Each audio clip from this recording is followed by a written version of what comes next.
गुरुर्ब्रह्मा गुरुर्विष्णुः गुरुर्देवो महेश्वरः गुरुः साक्षात् परब्रह्म तस्मै श्री गुरवे नमः।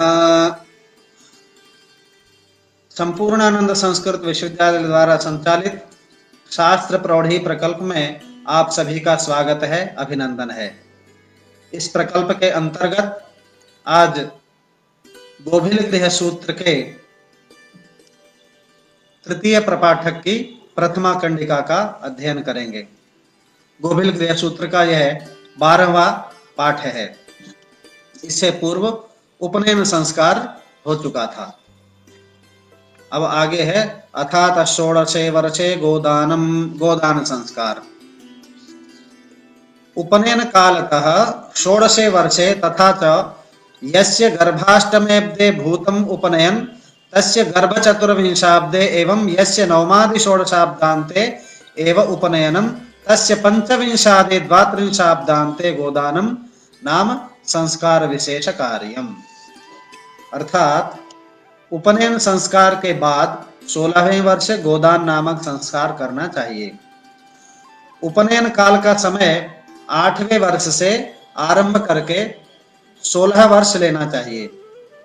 अतः जिसका गर्भ से गिनकर 8वें वर्ष में उपनयन हुआ है उसका गोदान संस्कार गर्भ से 24वें वर्ष में होना चाहिए, और जिसका 9 से लेकर के 16 वर्ष के बीच उपनयन हुआ है उसका गोदान संस्कार 25 से लेकर के 32 वर्ष की अवस्था में होना चाहिए। चूड़ाकरणेन केशांतकरणं व्याख्यातम्। अस्मिश्च कर्मणि केशवपनं कर्तव्यं तच्च केशांतकरणं चूड़ाकरणेन पूर्वोक्तेन व्याख्यातं कथितं चूड़ाकरणवत् कर्तव्यम इत्यर्थः। इस कर्म में जो गोदान संस्कार है, इस गोदान संस्कार में जो केश काटने का संस्कार होता है वह चूड़ाकरण नामक संस्कार में हमने पूर्व में पढ़ा है, सुना है, देखा है। उसी कर्म के अनुसार, चूड़ाकरण के अनुसार ही इस कर्म को करना चाहिए। ब्रह्मचारी केशांतान कारयते सर्वांगलोमानि संहार्यते।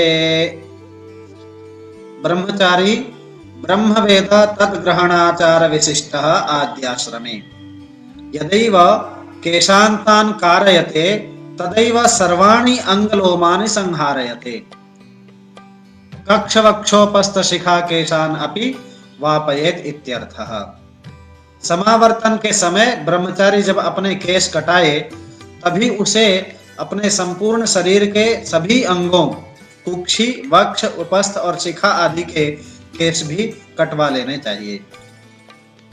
गोमिथुनम दक्षिणा ब्राह्मणस्य अश्वमिथुनम क्षत्रियस्य अविमिथुनम वैश्यस्य गौर्वैव सर्वेषाम्।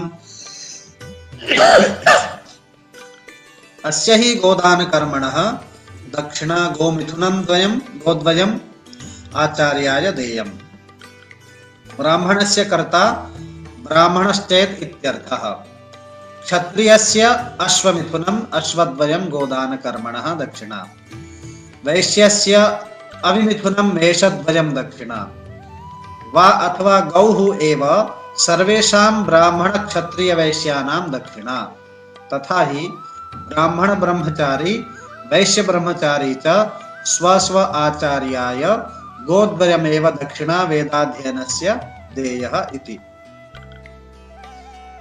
यदि ब्रह्मचारी ब्राह्मण वर्ण का है तो उसे गोदान संस्कार के रूप में अपने आचार्य को 2 गाय दक्षिणा में देनी चाहिए, और यदि क्षत्रिय वर्ण का ब्रह्मचारी है तो उसे अपने आचार्य को गोदान के रूप में 2 अश्व देना चाहिए, और यदि वैश्य जाति का वर्ण का ब्रह्मचारी है तो उसे अपने आचार्य को दक्षिणा के रूप में 2 भेड़ दान में देनी चाहिए।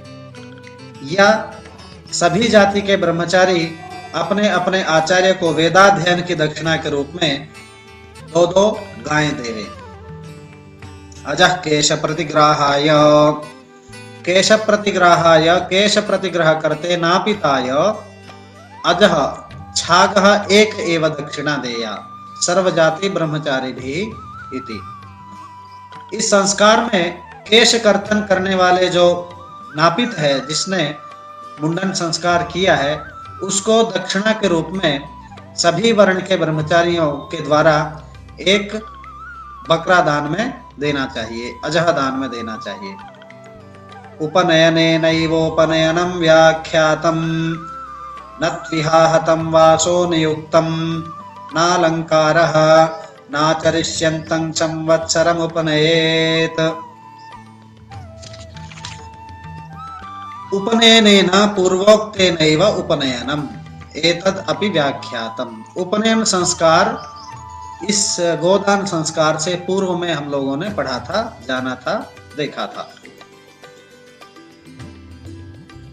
विशेषस्तु इह उपनयने अहुतं वासः न नियुक्तम् किंच इह अलंकार अपि न नियुक्तम् इत्येव।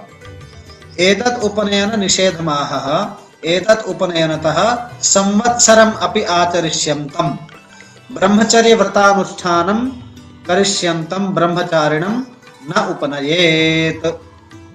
पुनरुपनीति भवनस्य प्रयोजनं नास्ति इति भावः। ब्रह्मचारिणां ब्रह्मचर्यावस्थायां यथा यथा चरणं कर्तव्यं यद् यच्च व्रतम् अनुष्ठेयम् अतस्तत् उक्तम् आरभते। यानी समावर्तन के बाद ब्रह्मचारी किसी कारणवश उसी समय विवाह न होने के कारण गृहस्थाश्रम में प्रवेश न प्राप्त कर सके तो एक क्षण भी उसे अनाश्रमी नहीं रहना चाहिए। इस नियम के अनुसार वह ब्रह्मचर्याश्रम में ही रहे। अतः पुनः वह उपनयन करके पहले की भांति, पूर्व की भांति आचार्य के पास रहकर वेद का अध्ययन करते हुए विवाह की प्रतीक्षा करे, पुनः उपनयन का प्रतिपादन करते रहे। पहले की भांति उपनयन संस्कार करे, जिसकी व्याख्या हम लोगों ने पहले की है, पहले वाले पाठ में सुनी है उपनयन संस्कार का विधान। उसी प्रकार उपनयन संस्कार करे, परंतु उसमें और अभी के जो उपनयन संस्कार बताया है, इसमें विशेष ये है कि यहाँ पर वह उस उपनयन संस्कार में ब्रह्मचारी नवीन वस्त्र धारण करता है, यहाँ पर उसे नवीन वस्त्र धारण नहीं करना है और अपने शरीर का अलंकार आदि भी नहीं करना है। यदि 1 वर्ष पर्यंत ही ब्रह्मचर्य व्रत को धारण करना हो तो आचार्य गोभिल ऐसा कहते हैं कि पुनः उसको उपनयन संस्कार करने की आवश्यकता नहीं है। वार्क्षंचास्मै दंडं प्रयच्छन्नादिशति आचार्याधीनो भवान्यत्र धर्माचरणात्। उपनयन काले यदा माणवकाय वार्क्षं दंड प्रयच्छन् तदेव आदिशति अनुसूत्र वक्ष्यमाणान् उपदेशान् इति। ते च उपदेशाः इमे अधर्माचरणात् अन्यत्र अधर्माचरणमाचार्यस्य नानुकरणीयम् अधर्मकोपदेशश्च न श्रवणीयः। ततः अन्यत्र सदा सर्वथैव आचार्याधीनो भव, आचार्याज्ञाकारी आचार्याभिमतानुगामी च भव। यह प्रथम उपदेश है कि आचार्य का यदि कोई अधर्माचरण हो तो ब्रह्मचारी उसका अनुकरण ना करे, उसे अनुकरण नहीं करना चाहिए। उसके आचार्य के किसी अधर्म के उपदेश को भी ब्रह्मचारी को नहीं सुनना चाहिए, किंतु आचार्य के जो अन्य आज्ञाकारी वचन हैं उनको सदैव सुनते हुए और उनका पालन करना चाहिए। क्रोधानृते वर्जय मैथुनम् उपरिशय्याम् कोशलीव गन्धाञ्जनानि। क्रोधानृते क्रोधम, अनृतम मिथ्या व्यवहारंच वर्जय। सत्यपि क्रोध कारणे क्रोध कार्यम विवादादिकम मा कुरु किंच मिथ्या भाषणादिकम अपि न कार्यम। मैथुनम स्त्री संगम वर्जय इत्येव सर्वत्र। उपरिशय्यां गुरुशय्यातः उच्चैः शयनं वर्जय इति पंचमः उपदेशः। कौशीलवं नृत्यगीतवादित्राद्यनुष्ठानं गन्धः धृष्टमलयजादिको माल्याद्युत्थश्च अंजनचक्षुषो शोभासम्पादकः एतानि अपि त्रीणि वर्जय।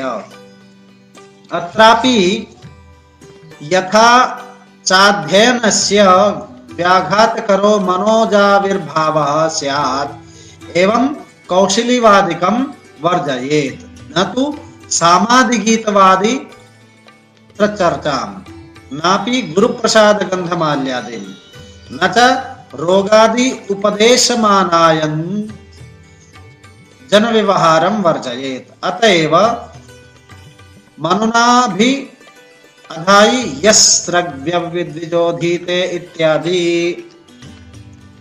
ब्रह्मचारी को क्रोध नहीं करना चाहिए, मिथ्या व्यवहार अर्थात कभी भी मिथ्या नहीं बोलनी चाहिए, झूठ नहीं बोलना चाहिए, उसे कभी भी स्त्री प्रसंग नहीं करना चाहिए, और गुरु की शैया से अथवा गुरु के आसन से उभे कभी भी अपनी शैया नहीं लगानी चाहिए, अपना आसन नहीं लगाना चाहिए। मन में विकार उत्पन्न करने वाले नृत्य, गीत एवं वाद्य आदि बजाना या उसकी चर्चा करना, यह सब ब्रह्मचारी के लिए वर्जित है। गंधमाल्य आदि का व्यवहार नहीं करना चाहिए, आंखों में अंजन आदि नहीं लगाना चाहिए। परंतु यहाँ पर जैसे निषेध किया गया है नृत्य, गीत, वाद्य आदि की चर्चा करना, परंतु यहाँ पर यदि सामगान आदि की चर्चा करनी हो तो वह वर्जित नहीं है।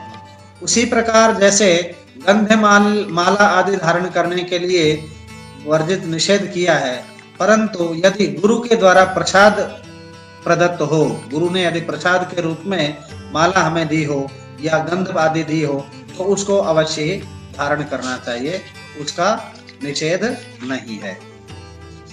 स्नानम अवलेखन दंत प्रक्षालन पाद प्रक्षालनानि। स्नानम जल क्रीड़ा पूर्वकम स्नानम वर्जय। अवलेखनम मुखशोभनालका तिलकादि दंत प्रक्षालनम दंतमल दूरीकरणायैव यावदाशकम तदतिरिक्तं दंत शोभादि संपादनाय तुत्थरंजनादि नः उपसेवनम पाद प्रक्षालनम आवश्यकतातिरिक्तम इमानि च त्रीणि अपि वर्जय। ब्रह्मचारी को कभी भी जल क्रीड़ा पूर्वक स्नान नहीं करना चाहिए, बिना किसी कारण के जमीन को कुरेदना नहीं चाहिए, दंत शोभा के लिए तुत्थ से दंतों को नहीं रंगना चाहिए और न ही आवश्यकता से अधिक अपने पैर धोने चाहिए। क्षुरकृत्यम मधुमांसे गोयुक्तारोहणम अंतर्ग्राम उपानहोर्धारणम। क्षुरकृत्यम क्षुरेण केशलोमादीनां वापनं वर्जय। पूर्वं यत् उक्तं ब्रह्मचारीति आदि सूत्रद्वयं केशवपन व्यवस्थापकं तत्समावर्तनांगभूतं बोध्यं। मधुसारजं वर्जय। गोयुक्ते शकटादौ आरोहणं वर्जय। अंतर्ग्रामे ग्राम मध्ये उपानोः चर्मपादुकयोः धारणं वर्जय।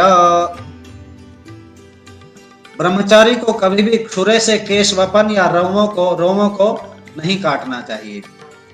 मधुमक्खियों से एकत्रित शहद का और मांस आदि का सेवन भी ब्रह्मचारी को नहीं करना चाहिए। जो गाड़ी गाय से चलाई जा रही हो उस पर ब्रह्मचारी को कभी भी आरोहण नहीं करना चाहिए और ग्राम के मध्य में चमड़े आदि के जूता और पादुकाओं का धारण नहीं करना चाहिए। स्वयं इंद्रिय मोचनमिति मेखला धारण भैक्षचर्यं दंड धारण समिदाधानोदकोपस्पर्शन प्रातर्भिवादा इत्येते नित्य धर्माः। स्वयं इंद्रिय मोचनम हस्तमैथुनं च वर्जयेत् इत्येव इति इमेष्टादश वर्जनीया गताः कर्तव्यान् उपदिशति। मेखलाया धारणम भिक्षाचारिणो भावलाम्बनम दंडस्य धारणम समिध आधानम उदकानाम उपस्पर्शन पूर्वकम ईश्वरोपासनम प्रातरुत्थायैव गुरुजनेभ्योऽभिवादनम इति एते पंच व्यवहाराः नित्यधर्माः प्रतिदिन कर्तव्याः। स्वयं से इंद्रिय मोचन अर्थात हस्तमैथुन आदि ब्रह्मचारी को नहीं करना चाहिए। इस प्रकार आचार्य शिष्य को अष्टादश उपदेश देते हैं। मेखला धारण करना, भिक्षाचरण करना, दंड धारण करना, समिधा का आधान करना, जल से हाथ पैर धोकर उपासना करना और प्रातः काल उठकर गुरुजनों का अभिवादन करना। ये कर्म नित्य प्रतिदिन ब्रह्मचारी को अवश्य ही करना चाहिए। समावर्तन के मध्य ब्रह्मचारी के लिए 4 कर्म और भी विहित हैं जो गौतम के द्वारा कहे गए हैं। उसे गोविल आचार्य भी कहते हैं कि उपनयन से लेकर 16 वर्ष पर्यंत ब्रह्मचर्य व्रत धारण कर वेदाध्ययन पूर्ण करके ब्रह्मचारी आचार्य को गौ दक्षिणा देकर पुनः अपने वापस घर लौटे। ब्रह्मचारिणाम चत्वारि वेदव्रतान्यनुष्ठेयानि गौतमेन उक्तानि आचार्यहम् अपि अयमाह। गोदानिकव्रातिकादित्यव्रतौ उपनिषदज्येष्ठसामिका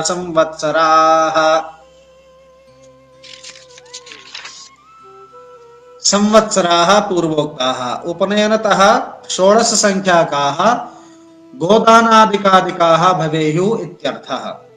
तत्र 16 शाब्देषु केचनाब्दाः गोदानिकाः स्युः। अत्र वेदः ग्रन्थानां सर्वेषाम् एव अध्ययनं समाप्यम्। केचनाब्दाः व्रातिकाः स्युः। विशेषतः अत्र आरण्य संहितो व्रत पर्वणाम् एवानुशीलनं कर्तव्यम्। केचनाब्दाः आदित्यव्रतोपनिषदाः स्युः। अत्र आदित्यव्रतसाम्नाम् उपनिषद् ब्राह्मणस्य चानुशीलनं प्रधानतः कर्तव्यम्। केचनाब्दाः ज्येष्ठसामिकाः स्युः। अत्र तु ज्येष्ठसाम्नां त्रयाणाम् एव अनुशीलनं प्रधानतः कार्यम् इति। यद्यपि मे 16 गोदानिकाः परं तत्र अपि उत्तराब्दानां व्रातिकादि विशेष परिचय सत्वात् आद्याब्दानां कतिपयानां तद्भावात् केचनाब्दाः प्रथमादयः सामान्यतो गोदानिका इत्येव आख्यायन्ते। पराब्दाश्च विशेषतो व्रातिकेत्यादिभिः प्रसिद्धा। तथा च सामवेदीय आर्चिकः सर्व एव छन्दोमयस्तथापि उत्तरदलस्य उत्तरार्चिक इति विशेषनाम प्रसिद्धे पूर्वस्य तु छन्दः इत्येव। यथापि ज्योतिषशास्त्रे ग्रहादीनां सर्वेषाम् एव दशाकालानां बहुत्वेपि निजसौम्यवर्षाः मासा वा तत्र स्वल्पा एव भवन्ति इति। 16 वर्षों के बाद षोडशाब्द नाम से प्रसिद्ध 4 व्रत ब्रह्मचारी और करे। गोदान व्रत, व्रातिकाब्द, आदित्य व्रत और ज्येष्ठ सामिकाब्द। 16 वर्षों के मध्य कुछ वर्ष जिनमें वेद के ग्रंथों का अध्ययन पूर्ण करना होता है वह गोदान व्रत कहलाता है। इस व्रत का पालन करने वाले ब्रह्मचारी को गोदानिक कहते हैं। ये वर्ष गोदानिक अब्द कहे गए हैं और कुछ वर्ष तक अरण्य संहिता पढ़नी होती है। इन वर्षों को व्रातिकाब्द कहते हैं। आदित्य व्रतोपनिषदाब्द में प्रधानतः आदित्य व्रत सामका और उपनिषद तथा ब्राह्मण ग्रंथ का अनुशीलन करना होता है। कुछ वर्ष ज्येष्ठ सामिकाब्द होते हैं। इनमें ज्येष्ठ साम आदि का अध्ययन करना होता है ब्रह्मचारी को। यद्यपि ये सभी षोडशाब्द ही गोदानिक हैं, वस्तुतः जैसे सामवेद 2 आर्चिकों में विभक्त है, पूर्वार्चिक और उत्तरार्चिक। और यद्यपि सभी छंदों में हैं, फिर भी उत्तर साम के समूह को उत्तरार्चिक कहते हैं और मात्र पूर्व साम के समूह को छंद नाम से पुकारते हैं। वैसे ही यहाँ सभी षोडशाब्द गोदानिक हैं।